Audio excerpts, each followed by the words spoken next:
जय Hind. Study and learning world में आप सभी का स्वागत है।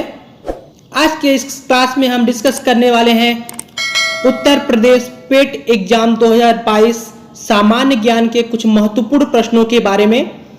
तो अंत तक वीडियो में बने रहिएगा, बहुत ही महत्वपूर्ण रहने वाला है वीडियो।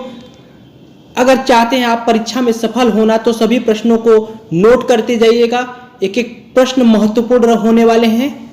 तो चलिए देखते हैं आज का पहला प्रश्न जो रहा स्क्रीन पर आप सभी के सामने। भारत में पंचायती राज व्यवस्था इसके अंतर्गत रखी गई है। प्रश्न का ये कहना है कि भारत में जो पंचायती राज व्यवस्था है वह इनमें से किसके अंतर्गत रखी गई है। तो हम आप सभी को बता दें कि भारत में जो पंचायती राज व्यवस्था रखी गई है वह राज्य के नीति निर्देशक तत्वों के अंतर्गत रखी गई है। इस प्रश्न का सही आंसर जो होगा ऑप्शन नंबर बी सही होगा। तो पहले हम ऑप्शन ए के बारे में आपको बता दें, मूल अधिकार के बारे में बता दें। जो मूल अधिकार है वह अपना मौलिक अधिकार भी जिसे हम कहते हैं संयुक्त राज्य अमेरिका के संविधान से लिया गया है और इसका वर्णन भारतीय संविधान के भाग 3 में अनुच्छेद 12 से लेकर 35 तक इसका वर्णन हुआ है।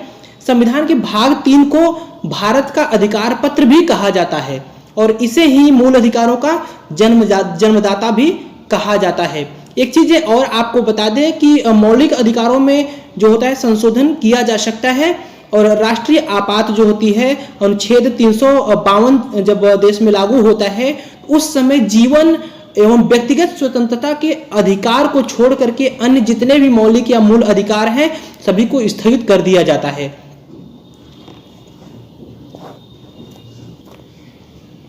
एक और महत्वपूर्ण बातें आपको बता दें मौलिक अधिकार से जुड़ी हुई कि जब भारतीय संविधान में मूल अधिकार को शामिल किया गया था तो उसमें जो मौलिक अधिकारों की संख्या थी मूल संविधान में 7 थी, लेकिन अभी अगर वर्तमान में पूछा जाए तो वर्तमान में मौलिक अधिकारों की संख्या 6 है। अगर आपसे पूछे कि मौलिक अधिकारों की संख्या मूल संविधान में कितनी थी तो आप ध्यान दीजिएगा 7 थे। वह कौन सा था? संपत्ति का अधिकार था जो कि 44वें संविधान संशोधन 1978 के द्वारा संपत्ति के अधिकार को अनुच्छेद 31 एवं 19 को मौलिक अधिकार की सूची से हटाकर इसे संविधान के अनुच्छेद 300A के अंतर्गत कानूनी अधिकार के रूप में रख दिया गया है। तो ये चीज आप ध्यान रखिएगा कि मूल संविधान में अगर मौलिक अधिकारों की संख्या पूछे तो मूल संविधान में मौलिक अधिकारों की संख्या 7 थी और वर्तमान में पूछे तो मौलिक अधिकारों की संख्या 6 है।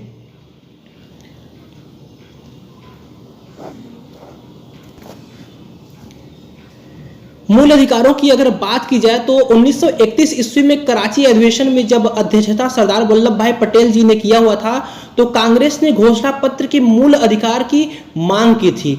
मूल अधिकारों का जो प्रारूप जवाहरलाल नेहरू जी ने बनाया हुआ था, इसमें मौलिक अधिकारों की बात किया जाए तो उसमें 6 जो होते हैं आपके समता या समानता का अधिकार अनुच्छेद 14 से 18 तक की में दिया हुआ है। स्वतंत्रता का अधिकार दिया है अनुच्छेद 19 से 22 तक। शोषण के विरुद्ध अधिकार 23 से 24।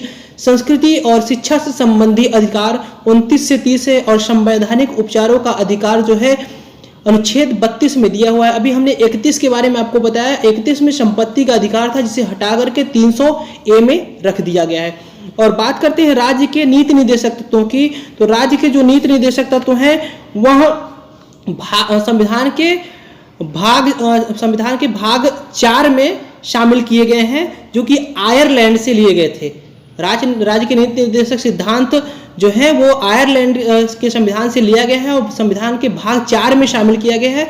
यह अनुच्छेद 36 से लेकर के 51 तक है। और जो मौलिक कर्तव्य की बात करें तो मौलिक कर्तव्य भाग 4A के अंतर्गत 51A में शामिल किया गया है। सरदार स्वर्ण सिंह समिति की अनुशंसा पर 42वें संविधान संशोधन 1976 में इसको शामिल किया गया था और उस समय मौलिक कर्तव्यों की संख्या 10 थी, लेकिन वर्तमान में मौलिक कर्तव्यों की संख्या 11 है। तो उम्मीद करते हैं कि आप मूल अधिकार, राज्य के नीति निर्देशक तत्व और मौलिक कर्तव्य के बारे में अच्छी तरह से जान गए होंगे। बढ़ते हैं आगे, देखते हैं अगले प्रश्न को। ठोस चालक में धारावाहक होते हैं। प्रश्न है ठोस चालक में धारावाहक होते हैं। तो इस प्रश्न का जो सही आंसर होगा वह ऑप्शन नंबर ए के साथ में जाएगा, मुक्त इलेक्ट्रॉन। ऑप्शन नंबर ए के साथ में इस प्रश्न का सही आंसर जाएगा मुक्त इलेक्ट्रॉन। तो मुक्त इलेक्ट्रॉन के बारे में हम आपको बता दें कि इसका जो विकास हुआ था मुख्य रूप से अर्नाल्ड समरफील्ड ने किया हुआ था। मुक्त इलेक्ट्रॉन का जो विकास किया था अर्नाल्ड समरफील्ड ने किया था। ये जो इलेक्ट्रॉन है वे इलेक्ट्रॉन जो परमाणु में किसी कक्षा में नहीं होते हैं बल्कि स्वतंत्र होते हैं, जिस धातु में मुक्त इलेक्ट्रॉन की संख्या अधिक होती है वह क्या करते हैं, धातु की उतनी ही अच्छी सुचालक होती है वस्तुएं जिसमें क्या होते हैं मुक्त इलेक्ट्रॉन की संख्या ज्यादा होती है, और पदार्थ में जिसमें मुक्त इलेक्ट्रॉन नहीं होते हैं वह अचालक अर्थात उसमें विद्युत धारा प्रवाहित नहीं हो सकती है। एक थोड़ा सा और हम आप सभी को नोट में चीजें बताते हैं, आप नोट कर लीजिएगा इसको नोट बना करके, कि प्रत्येक पदार्थ जो होते हैं उसमें छोटे छोटे अणुओं से मिलकर के बने होते हैं जो पदार्थ होते हैं, और ये अणु भी अति सूक्ष्म जो अणु बने होते हैं ये एकदम अति सूक्ष्म परमाणुओं से मिलकर बनता है। परमाणुओं में क्या क्या होता है, इलेक्ट्रॉन होता है, प्रोटॉन होता है, न्यूट्रॉन आदि होते हैं। परमाणु के केंद्रीय भाग को नाभिक कहते हैं, और नाभिक में प्रोटॉन, न्यूट्रॉन, इलेक्ट्रॉन तीनों होते हैं, तथा इलेक्ट्रॉन जो होता है ना नाभिक के चारों ओर परिक्रमा करता रहता है। बात करें अगर इलेक्ट्रॉन की खोज की, तो इलेक्ट्रॉन की खोज जो है जे थॉमसन ने किया था।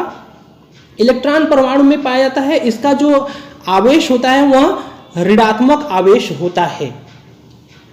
बात करते हैं अगर न्यूट्रॉन की बात की जाए तो न्यूट्रॉन जो होता है यह उदासीन कण है। न्यूट्रॉन जो है उदासीन कण है, इस पर किसी तरह का विद्युत आवेश नहीं होता है। यह प्रोटॉन की अपेक्षा कुछ भारी होता है, और इसकी खोज जो किया गया था वह जेम्स चैडविक के द्वारा 1932 ईस्वी में किया गया था। प्रोटॉन की बात करें तो प्रोटॉन जो है यह परमाणु का एक अनिवार्य कण है। इस पर इकाई जो होती है धनावेश होता है। इसका द्रव्यमान हाइड्रोजन परमाणु के द्रव्यमान के बराबर होता है, और प्रोटॉन की जो खोज किया था उसकी खोज किया था रदरफोर्ड ने किया था 1920 ईस्वी में। तो उम्मीद है कि आप इलेक्ट्रॉन, प्रोटॉन और न्यूट्रॉन के बारे में समझ गए होंगे, और साथ ही साथ मुक्त इलेक्ट्रॉन के बारे में भी समझ चुके होंगे, जो इस प्रश्न का इसका पहला आंसर होगा ऑप्शन नंबर ए। देखते हैं अगला प्रश्न। शिक्षा का अधिकार एक मौलिक अधिकार है जो संबंधित है। शिक्षा का अधिकार एक मौलिक अधिकार है जो संबंधित है। तो जो शिक्षा का अधिकार मौलिक अधिकार में शामिल किया गया है वह अनुच्छेद 21A से संबंधित है। इस प्रश्न का सही आंसर होगा ऑप्शन नंबर ए। इसमें जो कहा गया है कि अनुच्छेद 21A के अंतर्गत जो आपको दिखाया गया है, इसमें कुछ प्रावधान इस तरीके से है कि जो राज्य के अंतर्गत 6 से 14 वर्ष की आयु के समस्त बच्चों को निःशुल्क तथा अनिवार्य शिक्षा उपलब्ध कराया जाएगा। 86वां संविधान संशोधन 2002 में इसको शामिल किया गया था, अनुच्छेद 21A जिसे हम कहते हैं। और अनुच्छेद अगर बात करें हम अनुच्छेद 29 की, तो 29 में हमने आपको बताया हुआ है कि अनुच्छेद 29 जो होता है वह दिया गया है अल्पसंख्यक संस्कृति एवं शिक्षा संबंधी अधिकारों से जोड़ा गया है, जिसमें क्या है कि अल्पसंख्यक अपनी भाषा, लिपि, संस्कृति की सुरक्षा रख सकता है, और केवल भाषा, जाति, धर्म आदि संस्कृति के आधार पर उसे किसी सरकारी शैक्षिक संस्था में प्रवेश से नहीं रोका जाता, ऐसा अनुच्छेद 29 में कहा गया है। और 30 में जो कहा गया है, कोई भी अल्पसंख्यक वर्ग अपनी पसंद के शैक्षणिक संस्थान चला सकता है और सरकार उसे अनुदान देने में किसी भी तरह की भेदभाव नहीं करेगा, अर्थात सरकार उनको संस्था चलाने के लिए अनुदान भी करेगा, ऐसा अनुच्छेद 30 में कहा गया है। और अनुच्छेद 19 की बात करें तो अनुच्छेद 19 स्वतंत्रता का अधिकार देता है, जिसमें हमने आपको बताया कि स्वतंत्रता के अधिकार में पहला बोलने की स्वतंत्रता होती है, दूसरा होता है शांतिपूर्वक बिना हथियार के एकत्रित होने और सभा करने की स्वतंत्रता 19B में दी गई है। 19C में संघ बनाने की स्वतंत्रता है। 19D में देश के किसी भी क्षेत्र में आवागमन की स्वतंत्रता है। 19E के अंतर्गत देश के किसी भी क्षेत्र में निवास करने और बसने की स्वतंत्रता है। और 19G है, F को हटा दिया गया। हमने अभी आपको बताया कि 19F जो था, 19F को हटा करके उसको अभी 300A में शामिल कर दिया गया, संपत्ति का अधिकार जो था। और 19 की बात करें तो कोई भी व्यापार एवं जीविका चलाने के लिए की स्वतंत्रता दी जाती है। और प्रेस की स्वतंत्रता का वर्णन जो है वह अनुच्छेद 19A में ही है।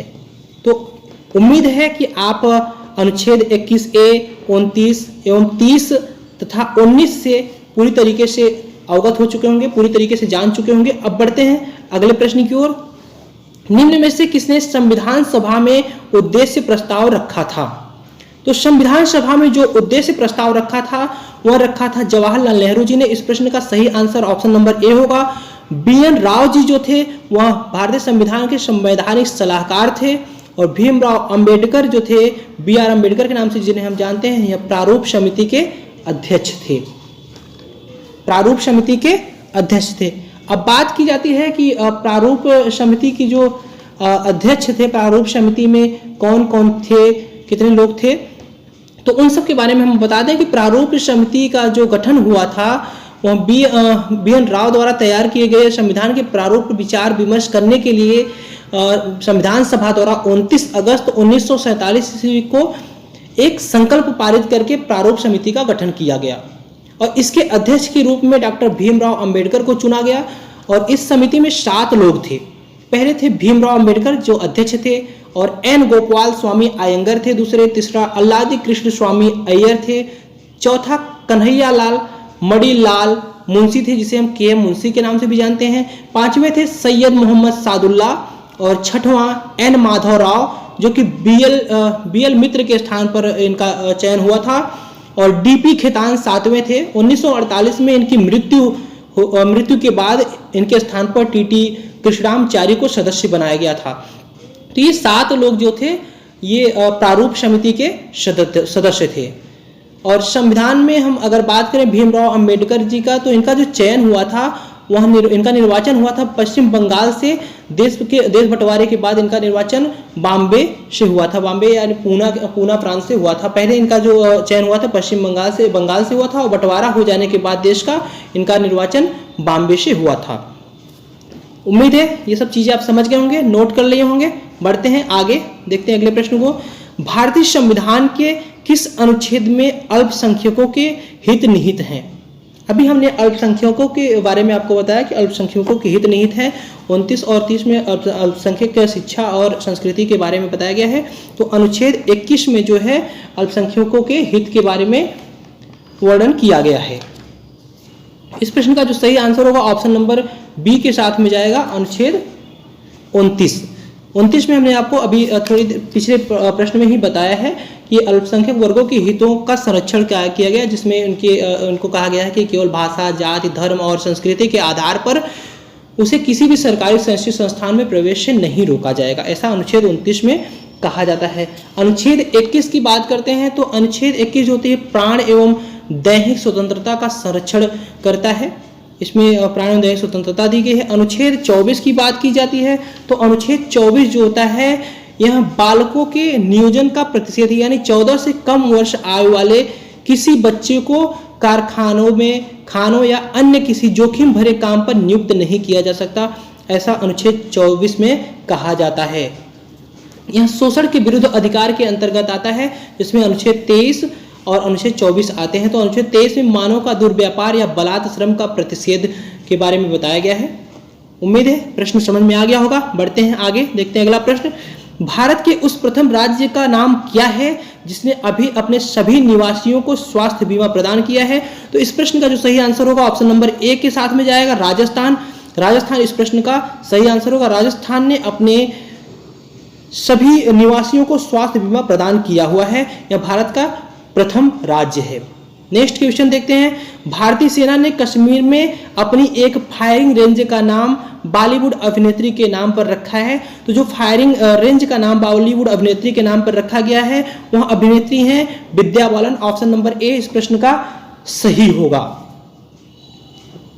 अब बढ़ते हैं आगे, देखते हैं अगले प्रश्न को। वर्ष 2021 के लिए किस देश का पासपोर्ट विश्व में सबसे शक्तिशाली पासपोर्ट की श्रेणी में सबसे ऊपर है? तो पासपोर्ट की बात करेंगे तो पासपोर्ट का जो पासपोर्ट जारी करने की जो श्रेणी जारी करने की कौन जारी करता है तो उसके बारे में बता दें कि हेनली पासपोर्ट इंडेक्स जो है 2006 से विश्व के सबसे मजबूत पासपोर्ट के बारे में सबको श्रेणीबद्ध करता है। तो जो 2021 का जो पासपोर्ट विश्व के सबसे शक्तिशाली पासपोर्ट की बात की जाए तो सबसे मजबूत पासपोर्ट में जापान को रखा गया है, जिसमें 193 वीजा फ्री स्कोर जापान का है। और दूसरे स्थान पर सिंगापुर है, तीसरे स्थान पर दक्षिण कोरिया है और जर्मनी है, चौथे स्थान पर फिनलैंड, इटली, लग्जमबर्ग और स्पेन है। इनके जो स्कोर है 190 हैं, दक्षिण कोरिया के 191 है, सिंगापुर के 192 है। ये सभी देश सिंगापुर 192 देशों में वीजा फ्री स्कोर रखता है। और अगर भारत की बात की जाए तो भारत जो है इस रैंकिंग में 90वें स्थान पर है। भारत का जो पासपोर्ट है, भारतीय पासपोर्ट दुनिया के 58 देशों में वीजा फ्री सुविधा देता है।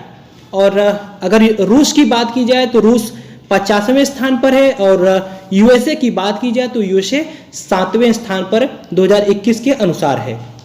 2022 की रैंकिंग की बात की जाए तो 2022 की रैंकिंग में भी जापान पहले स्थान पर है, सिंगापुर दूसरे स्थान पर, दक्षिण कोरिया तीसरे स्थान पर है और इसी प्रकार यूएसए भी जो है 7वें स्थान पर और रूस 50वें स्थान पर, जबकि भारत 3 स्थान का इजाफा हुआ है, भारत 87वें स्थान पर पहुंच चुका है। 2022 की रैंकिंग में विश्व की शक्तिशाली पासपोर्ट की रैंकिंग भारत जो है 87वें स्थान पर 2022 में है और 90 स्थान पर था 2021 में।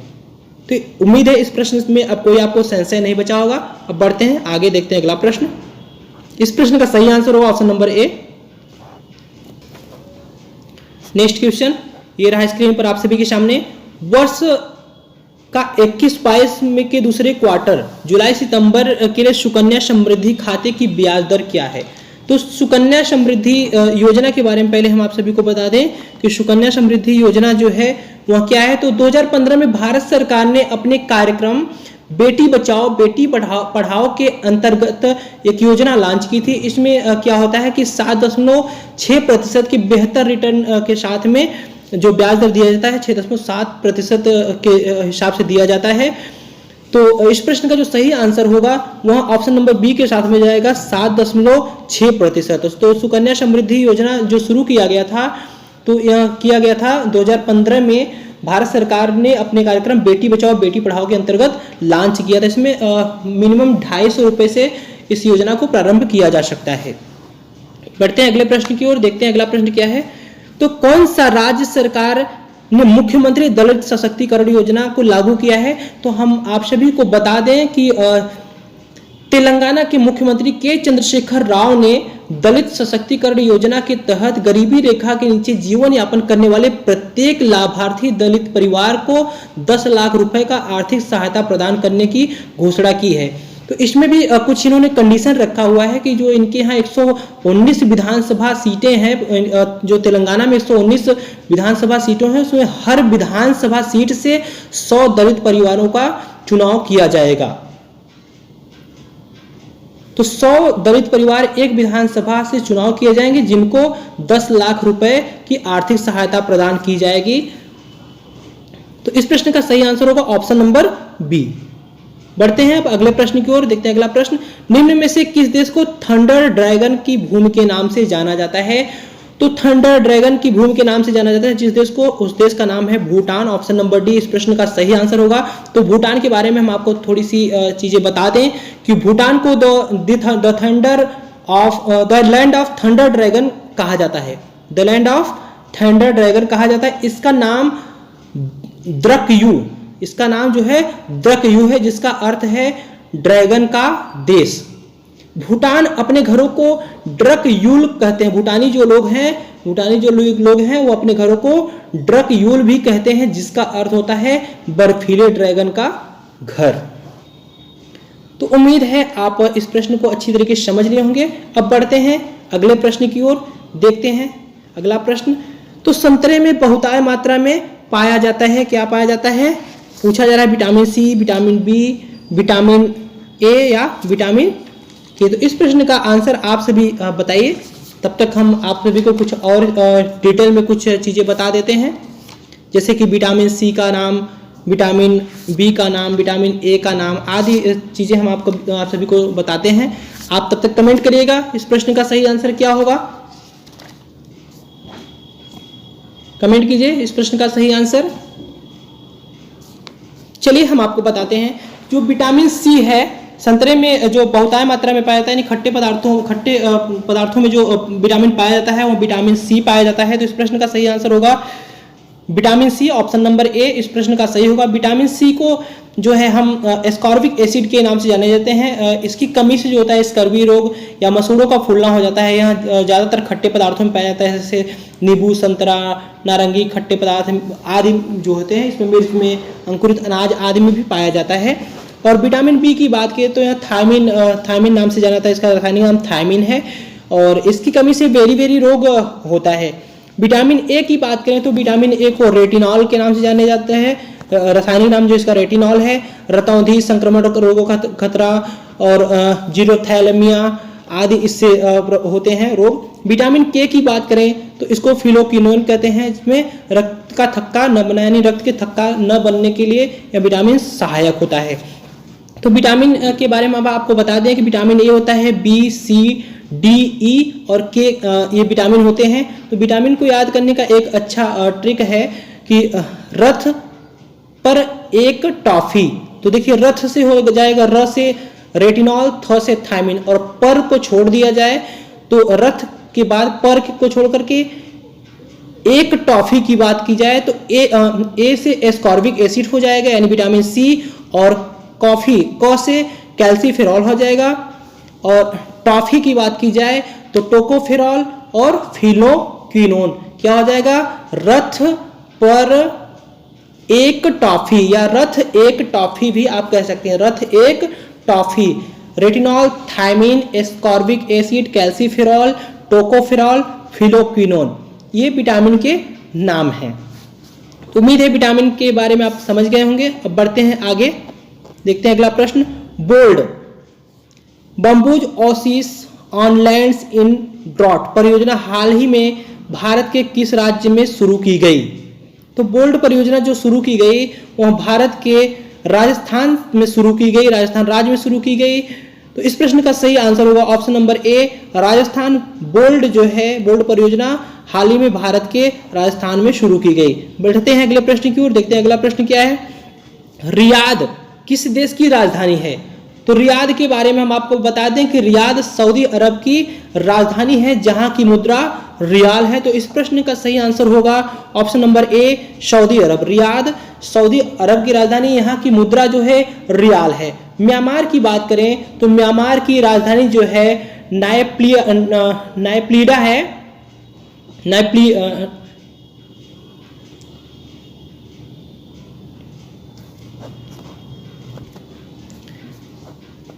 तो जो म्यांमार की राजधानी है वह है नायपीडा, जिसका पुरानी जो राजधानी थी, अभी नई राजधानी है नायपीडा। और इससे पहले जो पुरानी राजधानी थी वह यांगून या रंगून के नाम से जानी जाती थी, जो म्यांमार का सबसे बड़ा शहर भी है। और म्यांमार की जो मुद्रा है वह है क्याट। मुद्रा की अगर बात की जाए म्यांमार की, तो म्यांमार की मुद्रा क्याट है।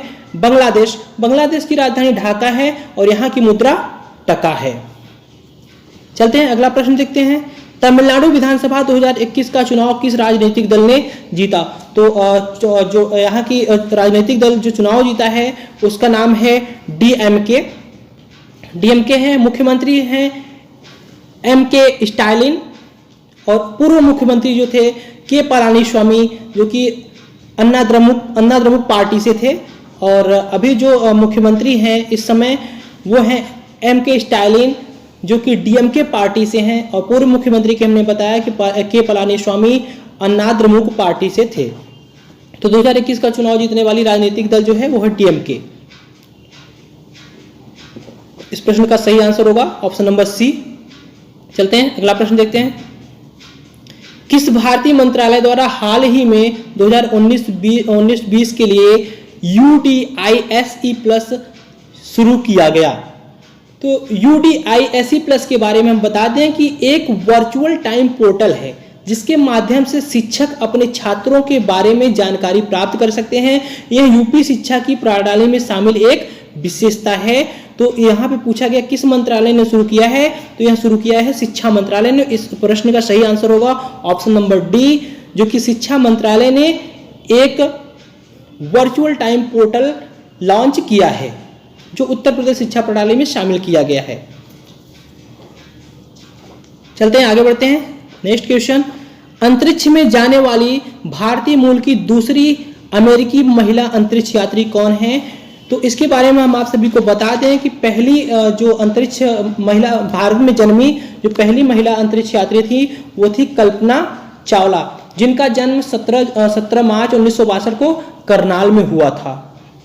और दूसरी अगर बात की जाए दूसरी महिला अंतरिक्ष यात्री की, तो वो है सिरसा बांदला, जिनका जन्म आंध्र प्रदेश के गुंटूर जिले में हुआ था।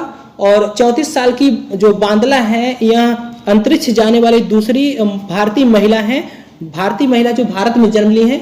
और ऐसे अगर देखा जाए तो तीसरी महिला है, क्योंकि सुनीता विलियम, भारतीय मूल की सुनीता विलियम, कल्पना चावला और अभी सिरसा बांदला है। लेकिन सुनीता विलियम का जो जन्म हुआ था भारत में नहीं हुआ था, इसलिए यहाँ पे सिरसा बांदला को दूसरी भारतीय मूल की महिला का दर्जा दिया जाता है। कल्पना चावला और सुनीता विलियम जो है नासा अंतरिक्ष के तौर पर गई हुई थी। और सिरसा जो बांदला है, यह भी नासा की तरफ से दूसरी बार जा रही हैं, जो कि भारतीय मूल की जन्मी हुई है। कल्पना चावला के बाद दूसरी महिला है।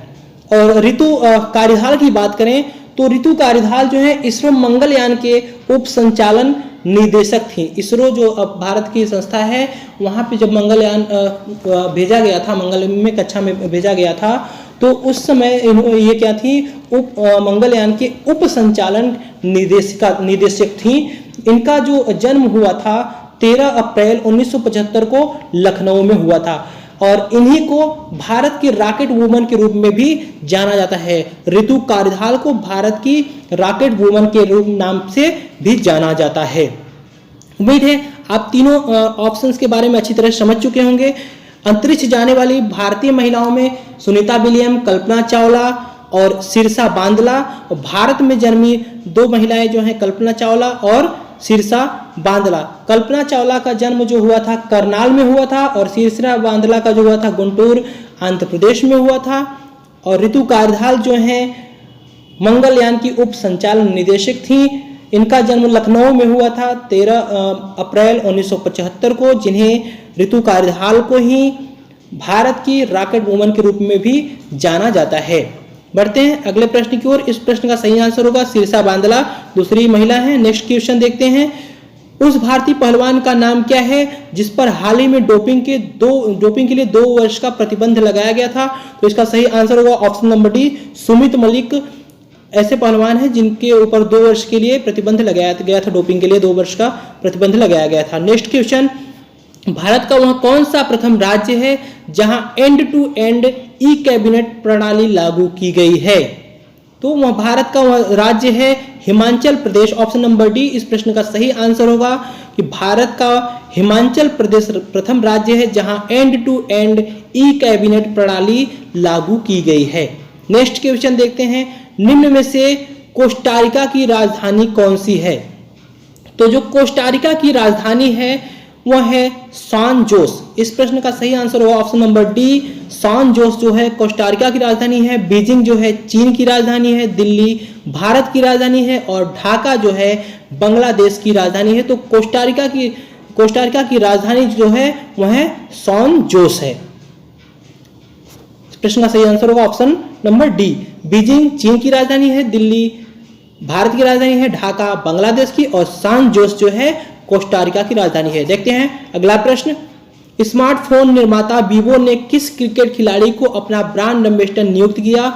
तो वीवो ने जिसे ब्रांड एम्बेसडर नोट किया वह है Virat Kohli. Option number A इस प्रश्न का सही आंसर होगा। देखते हैं अगला प्रश्न। फेमा का पूर्ण रूप क्या है? तो फेमा के बारे में हम आप सभी को बता दें कि फेमा को पहले फेरा के नाम पे जाना था। फेरा के जगह पे फेमा को लाया गया है। तो फेरा के बारे में हम आप सभी को बता दें कि फेरा जो है भारत में विदेशी मुद्रा और भुगतान को विनियमित करने के लिए अधिनियमित किया गया था। इसका मुख्य उद्देश्य था विदेशी मुद्रा लेन देन का संरक्षण करना। और उसी के स्थान पर बाद में फेमा को लाया गया। तो फेमा का जो मुख्य जो कार्य है, विदेशी मुद्रा पर कड़े नियमों को हटाना, जो विदेशी मुद्राओं पर कड़े नियम लगे होते हैं उन्हें हटाना, और विदेशी मुद्रा और भुगतान के व्यवस्थित प्रतिबंध को बढ़ावा देने के लिए अधिनियमित किया गया था। इसका जो पूरा नाम है फॉरेन एक्सचेंज मैनेजमेंट एक्ट है। हिंदी में इसे कहते हैं कि विदेशी मुद्रा प्रबंधन अधिनियम, और फेरा को कहते हैं विदेशी मुद्रा विनियमन अधिनियम। तो इस प्रश्न का सही आंसर होगा ऑप्शन नंबर डी, फेमा को फेरा के जगह पर लाया गया है। फेमा और फेरा के बारे में हमने आप सभी को पूरी डिटेल बता दी। अगर फेमा और फेरा कभी एग्जाम में पूछ ले तो कंफ्यूज ना होइएगा। बढ़ते हैं अगले प्रश्न की ओर। देखते हैं भारत के संविधान में जन स्वास्थ्य एवं स्वच्छता किसमें शामिल है? भारत के संविधान में जन स्वास्थ्य एवं स्वच्छता किसमें शामिल है? राज्य सूची, संघ सूची, समवर्ती सूची। इस प्रश्न का आंसर दीजिएगा, कमेंट करिएगा आप सभी। इस प्रश्न का सही आंसर क्या होगा? कमेंट कीजिएगा इस प्रश्न का सही आंसर। क्या राज्य सूची होगा, या संघ सूची होगा, या समवर्ती सूची होगा? तो इस प्रश्न का जो सही आंसर होगा वह जाएगा ऑप्शन नंबर 1 के साथ में। ऑप्शन नंबर ए इस प्रश्न का सही होगा, समवर्ती सूची में जाएगा। तो सूचियों के बारे में हम आप सभी को बता दें कि 7वीं अनुसूची में केंद्र और राज्यों के बीच में शक्तियों का बंटवारा हुआ था। इसी के तहत जो है कुछ सूचियां बनाई गई थी, जिसमें संघ सूची, राज्य सूची और समवर्ती सूची, 3 सूचियां बनाई गई थी। तो संघ सूची में हम आपको बता दें कि वर्तमान में 100 विषय हैं। संविधान जब लागू होने के समय उसमें 97 विषय थे, लेकिन वर्तमान में अभी 100 विषय शामिल है, जिसमें देश की प्रतिरक्षा, विदेशी मामले, युद्ध एवं शांति, रेल, डाक, तार, मुद्रा बैंकिंग, परमाणु शक्ति आदि ऐसे शामिल हैं। 100 विषय संघ सूची में शामिल है। और राज्य सूची की बात की जाए तो राज्य सूची में वर्तमान जब संविधान लागू हुआ था उसमें 66 विषय थे, लेकिन वर्तमान में अभी 61 विषय राज्य सूची में है। राज्य सूची में शामिल कुछ विषय ऐसे हैं: शांति और व्यवस्था, पुलिस, जेल, स्थानीय शासन, कृषि, जन स्वास्थ्य। अभी जैसे हमने इसमें बताया जन स्वास्थ्य, तो जन स्वास्थ्य भी राज्य सूची में ही है। राज्य सूची के अंतर्गत होने वाला व्यापार आदि जो है इसी के अंतर्गत आते हैं। न्याय विभाग जो राज्य के अंदर होते हैं, न्याय विभाग ये राज्य सूची के अंतर्गत आते हैं। अब बात करते हैं हम समवर्ती सूची की। तो समवर्ती सूची इसके अंतर्गत विषय पर केंद्र एवं राज्य दोनों सरकारें कानून बना सकती हैं। समवर्ती सूची का मतलब है कि दोनों केंद्र और राज्य मिलकर के इसको चलाते हैं, परंतु कानून के विषय में समान होने पर केंद्र सरकार द्वारा बनाया गया कानून ही मान्य होता है। अगर राज्य और केंद्र दोनों सरकार कानून बनाते हैं और कानून दोनों समान हो गया यानी बराबर है, तो उसको वह केवल केंद्र सरकार का ही केंद्र द्वारा बनाया गया कानून ही मान्य होता है। संविधान के लागू होने के समय जो समवर्ती सूचियों की संख्या थी, उसमें जो विषय शामिल हुए थे वह 47 थे, लेकिन वर्तमान में 52 विषय जो है समवर्ती सूची में शामिल किए गए हैं। जैसे दीवानी और फौजदारी, कानून एवं प्रक्रिया, विवाह, तलाक, शिक्षा, आर्थिक नियोजन, बिजली, समाचार पत्र, श्रमिक संघ, वन इत्यादि जो है शामिल किए गए हैं। यह कौन सी अनुसूची के अंतर्गत आते हैं? जो सूचियां बनाई गई थी यह 7वीं अनुसूची के अंतर्गत आते हैं। तो उम्मीद है यहां तक आप सभी समझ लिए होंगे। अब बढ़ते हैं अगले प्रश्न की ओर। एकात्मक सरकार में समस्त ताकत किसके हाथ में होता है? तो एकात्मक सरकार में जो समस्त ताकत होता है वह होता है केंद्रीय सरकार के हाथों में। ऑप्शन नंबर बी इस प्रश्न का सही आंसर होगा। कौन सा राज्य हरियाणा के साथ अपनी सीमा साझा नहीं करता? तो वह राज्य है जो हरियाणा के साथ सीमा साझा नहीं करता।